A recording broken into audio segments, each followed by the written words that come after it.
My name is Arthur Dong. I'm a filmmaker, curator, and writer. I produced a documentary called Hollywood Chinese. And what I wanted to do with that film was really look at the 100-year history of how the Chinese were represented and worked in Hollywood. I still get young Asian actors coming up and they say, Nancy, we saw you and there were no Chinese actors in those days and singing and dancing and you were hot. What I set out to do is to cast the film with certain writers, actors, producers, and directors. And I wanted the span of experiences from these artists to represent the kind of work that was being done in this 100-year history of Hollywood, whether that be in front of the camera or behind the camera. Everybody say, where is Susie, for goodness sake? So we ended up with clips from 90 films in the Hollywood Chinese documentary, and then slightly over 20 films for the series that we have on now at the Criterion Channel. So it's not everything. There are hundreds of titles out there that I haven't even seen. It's amazing that in those days that Chinese making film here.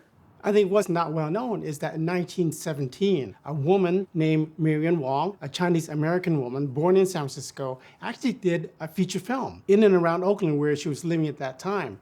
And her goal was to make something authentic, to counter what was going on, these short films that really had demeaning portrayals of the Chinese. So she really set out to do something different. I think it's important to look at someone like James Wong Howe, who in 1923 started a career in cinematography. And I think he has like over 140 credits, 10 Oscar nominations, 2 wins for HUD and Rose Tattoo. My throat's very dry. I got butterflies. His beautiful lighting is imitated throughout the world of cinema. Certainly, James Wong Howe and someone like Wang Chang, who's in special effects, wasn't in front of the camera, but they contributed to the art of cinema, and that we can't forget. I also have white actors that play yellowface because I wanted to know what was going on in your mind as you created this role as an artist. That might have been resented by some Chinese. Might have said, wait a minute, we aren't all like that, you know. I wanted to also critique the Hollywood system. It's a roller coaster of a history. It's not convenient, it's not easy, it's not concise.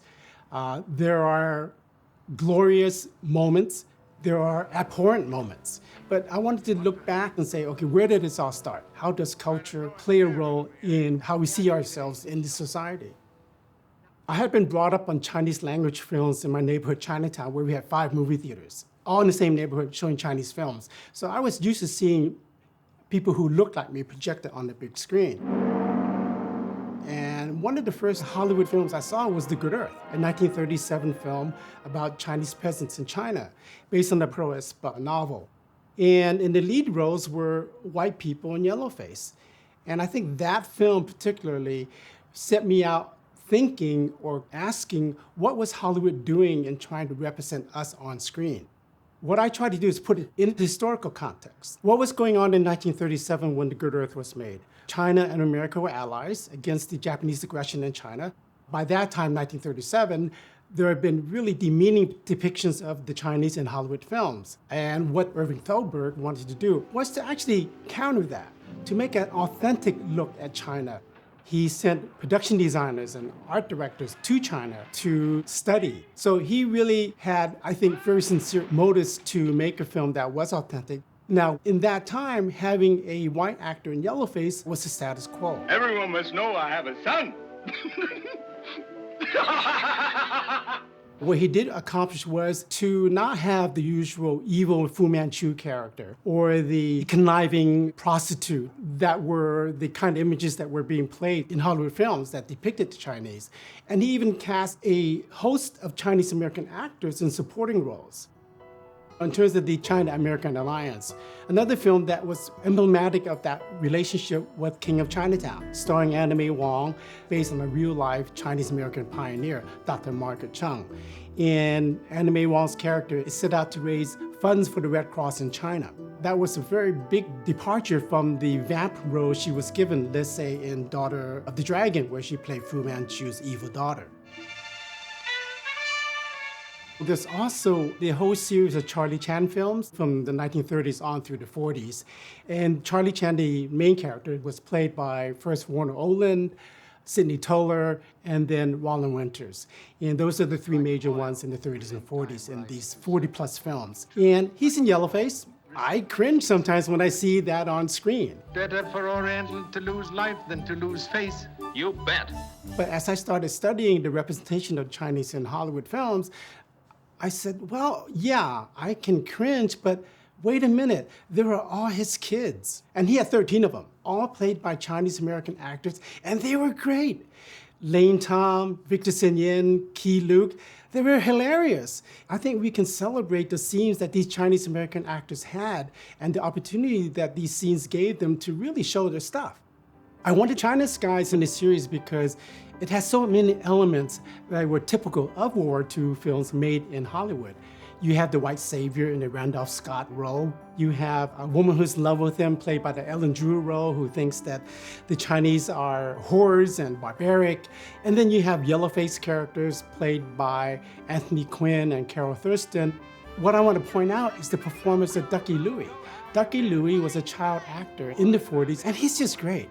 He's spunky, and he talks like an American, although he's supposed to be Chinese, but you know, that's Hollywood. This treachery I will not share.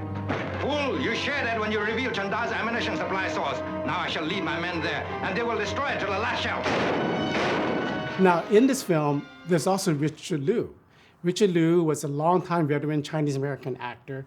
And during World War II, like with many Chinese-American actors, they were relegated to play evil Japanese military persons. And in China Sky, Richard Liu plays this evil Japanese captain. Japanese-American actors were not available because they were all interned in concentration camps. So the Chinese had to step in and play these roles. Richard Liu is Chinese-American, and so he felt that he was rather patriotic, teaching Americans to be hateful of the Japanese because of what they were doing in China particularly.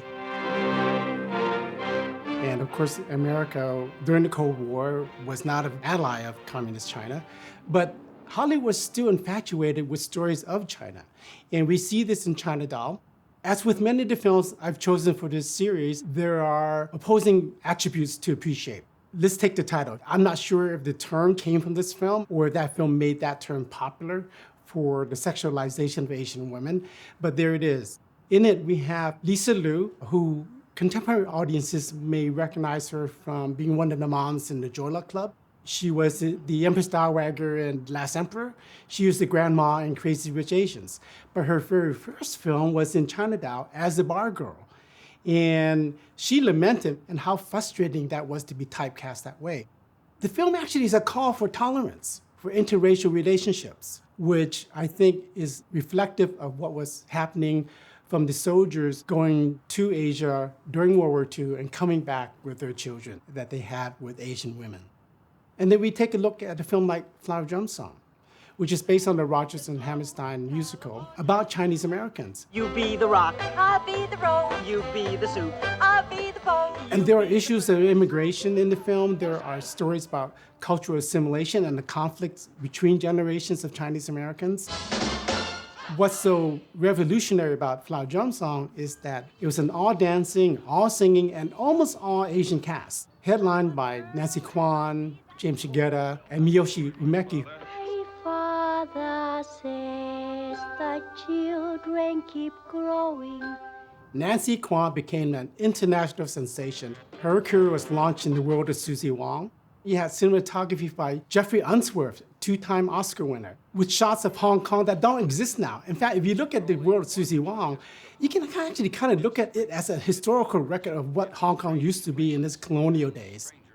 Nancy Kwan followed up with her role in Flower Drum Song. Two very important films that really thrust the image of the Chinese on the big screen. Flower Drum Song was nominated for 5 Oscars. Choreography by Hermes Pan, costumes by Irene Sharaf. It's incredible. It was very unusual for Hollywood to make a contemporary Chinese-American story cast with almost all Asian actors. And it wasn't until decades later that the Joy Luck Club did that again. You have the 1980s when you have auteurs like Wayne Wang taking control of the director's chair. China's Missing is a black and white shoestring budget film about the Chinese American community. Hey, what's a good place to eat in Chinatown? Under 3 seconds. That question comes up under 3 seconds, 90% of the time. Chinese cinema scene pushed Wayne Wang's career into Hollywood. And in the 90s, we had a series of films that were really groundbreaking. We've got Shou, The Sent Down Girl by Joan Chen. We had M. Butterfly, written by David Henry Hwang. And then you had The Wedding Banquet, directed by Ang Lee, and was nominated for Best Foreign Language Academy Award. For my documentary, Hollywood Chinese, it was really important for me to interview B.D. Wong and David Henry Hwang. And what I particularly wanted to do with them was to explore the idea of male sexuality and how it's represented in Hollywood.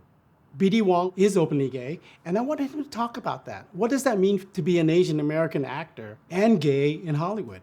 And reflect on his choosing of particular roles. With David Henry Hwang, I wanted him to specifically talk about M. Butterfly, a film based on his play that really looked at sexuality, gender roles, and racial dynamics. One thing I knew that I did not want to do with Hollywood Chinese is to create an encyclopedia. I wanted it to be joyous and personal and sad and heartfelt. And the way to do that was to personalize the story. And I wanted viewers to have an emotional journey of these very distinguished film artists working in Hollywood, which leads us to the most current history where we have figures like John Chu, directing films like Crazy Rich Asians, Chloe Zhao directing Nomadland and Eternals, and Lulu Wang directing The Farewell. These recent directors can link their careers to these earlier auteurs and revel in the fact that they're a part of this continuum. There are more stories to come out and be discovered, and I'm glad Hollywood Chinese is a part of that conversation.